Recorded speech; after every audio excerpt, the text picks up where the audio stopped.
இந்த வீடியோல நாங்க பார்க்குறது பேங்க்ல லோன் எடுக்கிறதுக்குரிய ரிக்வெஸ்ட் லெட்டர் எப்படி எழுதுறதுன்னு சொல்லி. உண்மையில நிறைய பேர் வந்து அதுல கஷ்டப்படுறது.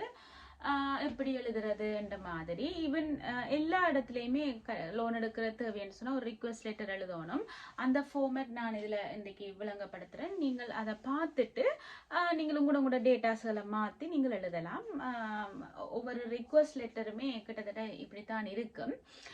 இது வந்து ஸ்பெஷலா பேங்க்ல லோன் எடுக்கிறதுக்குரிய ரிக்வெஸ்ட் லெட்டர். முதலாவது லோன் ரிக்வெஸ்ட் லெட்டர். இது வந்து ஒரு ஹெடிங் இருக்குது, லோன் ரிக்வெஸ்ட் லெட்டர். அடுத்தது வந்து த பிரான்ச் மேனேஜர். நாங்க வந்து பேங்க்ல லோன் எடுக்கணும்னு சொன்னா பிரான்ச் மேனேஜருக்கு தான் அந்த கடிதம் எழுதுறோம், அதுக்குரிய அட்ரஸ் பண்றோம். The branch manager, bank detail, பேங்கோட அட்ரஸ், பேங்கோட நேம், டேட். இது வந்து முதலாவது நாங்க போட்டுருவோம். இதுல வந்து ஃபார்மல் லெட்டர்ல எங்கட அட்ரஸ் எல்லாம் போடுறது அது இப்போதைக்கு தேவையில்லை, லோன் எடுக்கிறதுக்கு தேவையில்லை, இது இனஃப். சப்ஜெக்ட் என்ன சப்ஜெக்ட் என்று சொன்னா ரிக்வெஸ்ட் ஃபார் லோன். நீங்கள் இந்த சப்ஜெக்ட் போறது வந்து ஒரு நல்ல வே. அதனால சப்ஜெக்ட் போட்டுட்டு ரிக்வெஸ்ட் ஃபார் லோன். அடுத்தது ரெஸ்பெக்டட் சர் ஓ மேடம். நீங்கள் வந்து ஒரு பேங்க் மேனேஜர் லேடியா இருந்தா மேடம், ஒரு ஜென்டா இருந்தா sir. Respected sir madam. I am எங்களோட ஃபுல் நேம் நாங்க இதுல எழுத வேணும். ஐ ஆம் holding account in your branch with account number.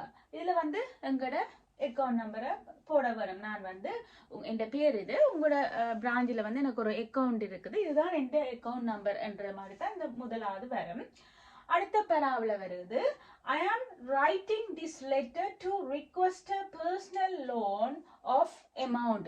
நாங்க எவ்வளவு amount எடுக்க போறோமோ அதை வந்து நாங்கள் இதுல எழுதலாம். For mention the reason. என்ன தேவைக்காக நாங்கள் லோன் எடுக்கிறோம் for என்று போட்டுட்டு இந்த bracket போடாமலுக்கு நீங்கள் அதில் எழுதணும். என்ன தேவைக்கு, ஒரு ஹாஸ்பிட்டல் தேவையா, இல்லாட்டி ஒரு கார் வாங்குறதா, இல்லாட்டி ஒரு வீடு வாங்குறதா, அதுக்கு இல்லாட்டி அல்லது வந்து எங்க படிக்கிறதுக்கா அல்லது ஏதோ ஒரு தேவைக்கு நாங்கள் வந்து இந்த லோன் எடுப்போம். அந்த ரீசனை வந்து இதுக்குள்ள எழுதணும். இந்த பிராக்கெட் போடாமலுக்கு for to buy a house ஒரு ஹையர் எஜுகேஷன் அந்த மாதிரி. I am currently employed at company name. நான் எங்க வேலை செய்யறேன், செல்ஃப் எம்ப்ளாயர்னா செல்ஃப் எம்ப்ளாயர் என்னன்னு அதுல விரிவா கொடுக்கணும். நான் வந்து ஒரு ஆஃபீஸ்ல அக்கௌண்டன்டா இருக்கிறேன்னா எம்ப்ளாய்டு அட் அந்த கம்பெனின்ற நேம், அக்கௌண்டன்ட் ஆஸ் இந்த நேம், இந்த மாதிரி ஃபுல்லா அதுல கொடுக்கணும். And receiving monthly salary of, ஒரு எங்களுக்கு எவ்வளவு மந்த்துக்கு சேலரி வருகுதோ அந்த சேலரியை வந்து நாங்கள் இதுல எழுதணும். பிரேக்கெட் நாங்கள் சேலரி எழுதிக்க பிரேக்கெட் போடக்கூடாது. அப்ப மந்த்லி சேலரி ஆஃப் எங்களோட சேலரியை வந்து நாங்கள் இதுல எழுதணும். அதுக்கு பிறகு ஐ assure you that I will repay the amount in regular monthly installments as per the terms and conditions of the bank. எனக்கு இவ்வளவு சேலரி எடுக்கிறதால இந்த பேங்கோட டேர்ம்ஸ் அண்ட் கண்டிஷனுக்கு ஏத்த மாதிரி எனக்கு வந்து இந்த இன்ஸ்டால்மெண்ட் வந்து மாதம் மாதம் கட்டக்கூடிய மாதிரி இருக்கும் என்றதை நான் இதுல அந்த அடுத்ததா எழுதலாம். அப்பதான் பேங்குக்கு வந்து ஓகே இவருக்கு வந்து கட்டலாம், எனக்கு கட்டக்கூடிய கெப்பாசிட்டி இருக்குதுன்னு சொல்றதுதான் இது. I highly request you to consider my application and process the loan at the earliest. நான் வந்து உங்கள்ட்ட ஹைண்டா ரிக்வெஸ்ட் பண்றேன், இந்த அப்ளிகேஷன் செய்யும் அந்த ப்ராசஸை வந்து நீங்கள் ஏர்லியா குயிக்கா எனக்கு செய்து தருவீங்களன்னு நான் உங்கள்ட்ட ஹைண்டா ரிக்வெஸ்ட் பண்றேன் என்ற மாதிரி நாங்கள் வந்து ஃபினிஷிங் கொடுக்க வேணும். அதுக்கு பிறகு thank you for support and understanding. இது வந்து ஒரு ஃபினிஷிங் தேங்க்யூன்றது வந்து ஒரு ஃபைனலாக கொடுத்துட்டு யூ சின்சியர்லி சைன் பண்ணி நேம், நீங்கள் என்னவா இருக்கிறீங்க, அதுக்கப்புறம் உங்களோட அட்ரஸ், உங்களோட டீட்டெயிலை வந்து இதுக்கு கீழே எழுதலாம். நான் இப்போ அக்கௌண்டன்ட் சொன்னால் ஒரு நான் என்ஜினியர் சொன்னால் என்ஜினியர் அட் திஸ் கம்பெனி, நான் அக்கௌண்டன்ட் திஸ் கம்பெனி ரெண்டு போட்டு எங்களோட full address, phone number, email address அதில் வந்து நாங்கள் கொடுக்கலாம். இது வந்து ஒரு வே நாங்கள் லோன் எடுக்கிறதுக்கு இந்த மாதிரி லெட்டர் எழுத வேணும்.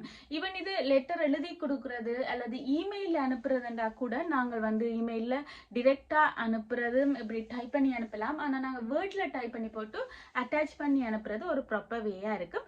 எல்லாத்துக்குமே இதுதான் ஃபார்மேட். இதை விட சில விஷயங்கள் உங்களுக்கு ஃபர்தராக தேவைன்னா அப்டேட் பண்ணலாம். இது ஒரு சிம்பிள் அண்ட் கரெக்ட் வே. நாங்கள் வந்து இதையே எடிட் பண்ணி கொண்டு போனோம்னா ஃபைனாக இருக்கும். திருப்பி நான் ரீட் பண்ணுறேன். த branch manager, bank address, date, subject, request for loan. Respected sir, madam, I'm full name, holding account in your bank with account number wherever. I'm writing this letter to request a personal loan of amount for the mentioned in the reason. I'm currently employed at company name and receiving monthly salary of salary idella podalam. I assure that I will repay the amount in regular monthly installments as per the terms and conditions of the bank. I kindly request you to consider my applications and process the loan at the earliest. Thank you for support and understanding. You sincerely, name. இதில் வந்து இந்த வேல வந்து நாங்கள் போகலாம். அடுத்தடுத்த வீடியோஸில் வந்து வேறு ஏதாவது ஒரு பிரயோசனமான ஒரு விஷயத்தை வந்து என்னால் ஏழுமான விஷயத்தை நான் அப்லோட் பண்ணுறேன். தேங்க்யூ.